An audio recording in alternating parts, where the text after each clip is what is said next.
Hello and welcome to lesson 23. So let's give this another go, see if my second attempt is as good or any better than my first one. So if we just quickly review lesson 22, which was kind of an introduction to EMR or electromagnetic radiation, there's probably three key things that you need to remember. So number one, EMR is basically it's a radiation. It's made up of electric and magnetic fields. These electromagnetic fields carry energy with them, and they come in lots of different forms. So, for example, the ones that we looked at, like from radio all the way up to like gamma and cosmic rays. So, second thing would be, what do all EMR have in common? Which is their speed. So, the ideal speed in a vacuum would be 3.00 times 10 to the 8 meters per second.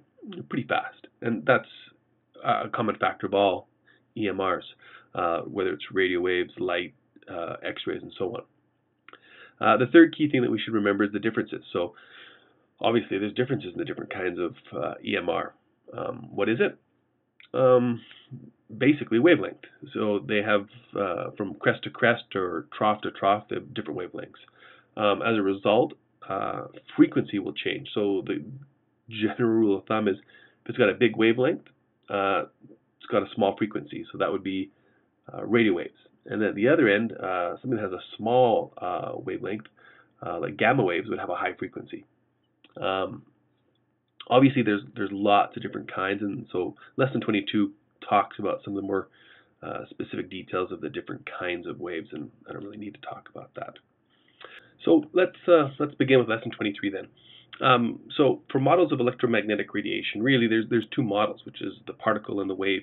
And really this is an example of where physics isn't an exact science. There's a lot of theory still in it.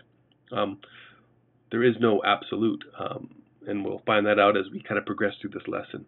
So if we start looking at the beginning here under the particle model of light, you notice that the particle model was first proposed kind of here by Newton. And as you might know, Newton was kind of like a rock star in the physics world. I mean, what Newton said, people believed simply because he had done so much. I mean, if you look back at Physics 20 and Newton's laws, he really did dominate the science scene. If we look at the three reasons why Newton thought light was a particle, were the following. Light travels in a straight line. Think of a bullet. If you fire it, it kind of goes straight, right? Light can be reflected, so if it hits or bounces off something, there are certain rules on kind of how that happens. Think of pool or billiards. When you play that game, you kind of hit the side, it bounces off at a kind of a predetermined angle that you can predict. And then lastly, because light travels through a vacuum, which is nothing, again, think of like shooting a bullet through air. It kind of had that same idea. So that was the one theory. Later on, other scientists came up with the idea of a wave model. In particular, this guy, Christian Huygens. He thought it was light was like a wave, which was kind of a new idea. And Newton was not a pleasant fellow on the best of days, so didn't always go over very well. But he had a piece of evidence called the Poisson spot that really was significant in swaying things in his favor. And you can see that here in the bottom right. Doesn't really look like much, but we can actually take a look at this in some other examples. So if we take a look at the Wolfram demonstration project, I'll put a link to this. We can see an example of the Poisson spot here. All right, if we look at it here at the low end, at 300 nanometers, we see rings, basically. But from your understanding of Physics 20, what you're seeing here is actually areas of constructive and destructive interference. If you go back to the mechanical waves and the idea of superpositioning, when waves where the crest meets crest, you get amplitude magnification, you get big waves. Where you get crest meeting troughs, you get cancellation, so you get nothing. And that's kind of what you see here. And there's a direct relationship between the size of those and the wavelength. So if we go from 300 and click up here to 700, dramatic difference in the number and the size of those interference patterns. And of course, if you think about it, 700, 300, one's a big wave, one's a small wave. If we think of light, Roy G. Biv, what's a big wave? It should be red. Violet being a small wave.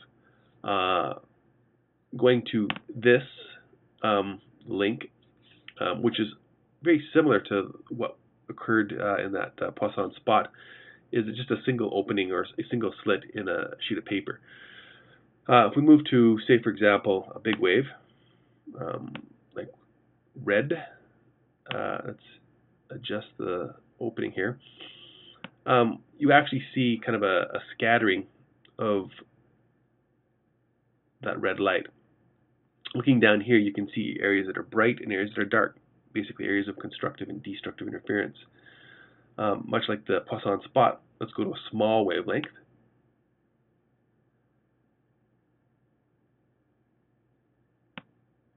And then you can see definitely increasing the number of bright and dark spots, much like the same that we saw in the Poisson spot. If we look at the intensity profile, obviously the center one is very bright, and then you've got the ones following that are kind of less bright. This is not really how a particle would behave. If we go to this, looking at it from this perspective, here's a particle being shot through two openings. And this relates to what would be known as Young's double slit experiment. We see two distinct lines when there's two slits, and then one distinct line. If it's a wave,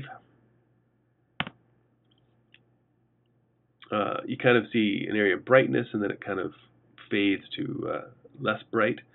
But when it's two slits, you see what we call an interference pattern, basically areas of constructive and destructive interference. Two different views that you would see if light was a wave or if light was a particle.